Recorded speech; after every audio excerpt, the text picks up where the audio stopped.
বৰ্তমান ধান কটাৰ কাম শেষ কৰি আজি মৰণা মৰা কামটো শেষ কৰিলোঁ। লগতে গাইজনীৰ বাবে খেৰবিলাক সামৰি থবৰ বাবে প্ৰস্তুতি চলালোঁ। অসমৰ হাজাৰ হাজাৰ কৃষিকাৰ্যক ভালপোৱা ব্যক্তিসকলক স্বাগতম জনালোঁ আৰু সঁচা অন্তৰে খেতিৰ প্ৰতি আগ্ৰহী ব্যক্তিসকলক সেৱা আৰু শ্ৰদ্ধা জনাইছোঁ। অসমৰ নিচিনা এখন কৃষিপ্ৰধান ৰাজ্যত য'ত ৭০%তকৈও বেছি সংখ্যক লোক কৃষিৰ সৈতে জড়িত, তথাপিও আমাৰ কৃষকসকল দুখীয়া। কাৰণ কৃষিকাৰ্য ১২ মাহে সম্পাদন কৰা নহয়, অৰ্থাৎ বছৰটো ৬-৭ মাহ কৃষিকাৰ্য কৰি কৃষকসকলে বাকী সময়ছোৱাত কৃষিভূমিসমূহ চন পেলাই থয়। তাৰ বাবে উপাৰ্জন যথেষ্ট পৰিমাণে কমি যায়। কিছু সংখ্যক কৃষকে উন্নত সা-সঁজুলি ব্যৱহাৰ কৰি উৎপাদন বৃদ্ধি কৰিবলৈ সক্ষম হৈছে যদিও সেইবোৰ যথেষ্ট নহয়। অসমৰ কৃষিকাৰ্যত জলসিঞ্চনৰ অভাৱে দেখা দিয়ে। এতিয়াও বহু ঠাইত জলসিঞ্চনৰ ব্যৱস্থা প্ৰৱৰ্তন কৰিব পৰা নাই। বৰষুণৰ বাবে প্ৰকৃতিক লৈ বাট চাবলগীয়া হোৱাত খেতিসমূহ ভাল নহয়। অসমৰ প্ৰাকৃতিক বৰষুণ খুব অনিয়মীয়া আৰু অনিশ্চিত। আমি জনাত অসমত প্ৰতি বছৰে বানপানী হোৱাৰ ফলত কৃষকৰ ফচল প্ৰচুৰ পৰিমাণে নষ্ট হয়। পুনৰ খেতিসমূহ কৰিবলৈ আকৌ পানীৰ অভাৱৰ লগতে খৰাং বতৰে ধূলিচাত কৰে। উৎপাদন শক্তি যথেষ্ট পৰিমাণ কমিব ধৰে।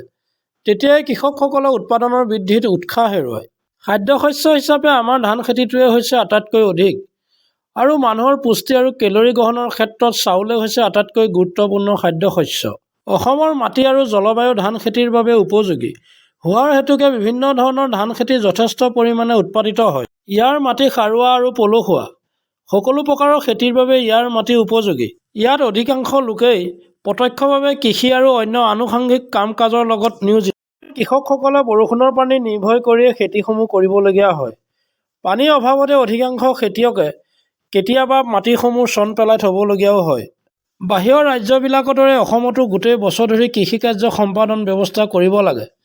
তেতিয়াহে আমাৰ জনসংখ্যা অনুপাতে কৃষিৰ বৃদ্ধি কৰিব পাৰিব, লগতে উন্নয়নৰ দিশত আগুৱাই যাব পাৰিব। আমাৰ ৰাজ্যৰ কৃষকসকলক কৃষিৰ ক্ষেত্ৰত সঠিকভাৱে আৰু সফলতাৰে আগবঢ়াই নিবলৈ অসম কৃষি বিভাগে বিভিন্ন শস্যৰ বাবে বিভিন্ন আঁচনি ৰূপায়ণ কৰি আহিছে। তাৰে কিছুমান আঁচনি কেন্দ্ৰীয় চৰকাৰৰ সাহায্যপ্ৰাপ্ত আৰু আন কিছুমান আঁচনি ৰাজ্য চৰকাৰৰ নিজস্ব পুঁজিৰে পৰিচালিত। আপোনালোকৰ খেতিডৰাত যদি সম্ভাৱ্য পোক-পৰুৱা আক্ৰমণ, বানপানী, খৰাং আদি প্ৰাকৃতিক দুৰ্যোগৰ ফলত ক্ষতি হৈছে, তেন্তে প্ৰধানমন্ত্ৰী ফচল বীমা যোজনা চমুকৈ PAFVY আঁচনিখনৰ যোগেদি বীমা ধনৰ লাভ সুবিধা আছে। কৃষকসকল দেশৰ মেৰুদণ্ড। তেওঁলোকৰ কৃষিকাৰ্যই খাদ্যশস্য উৎপাদন কৰি দেশখনক জীয়াই ৰাখে। সেয়েহে কৃষকসকলক সৰ্বাংগীন উন্নয়নৰ কাৰণে বিভিন্ন ধৰণৰ আঁচনি তৈয়াৰ কৰি আগুৱাই নিব লাগে। নহ'লে আধা সংখ্যক কৃষকে দৰিদ্ৰতা সীমাৰেখাৰ তলত জীয়াই থাকিব লাগিব। হে বন্ধু-বান্ধৱসকল, মই যেতিয়া কিবা এটা পঢ়ি বা কাম কৰি ভাল ৰিজাল্ট পাওঁ, তেতিয়াহে তাৰ কথাবোৰ প্ৰকাশ কৰোঁ যাতে আপোনালোকৰ উপকাৰ হোৱাৰ লগে লগে পুণ্য হয় আৰু তাৰ পুণ্য এটা অংশ সকলোৱে পায়।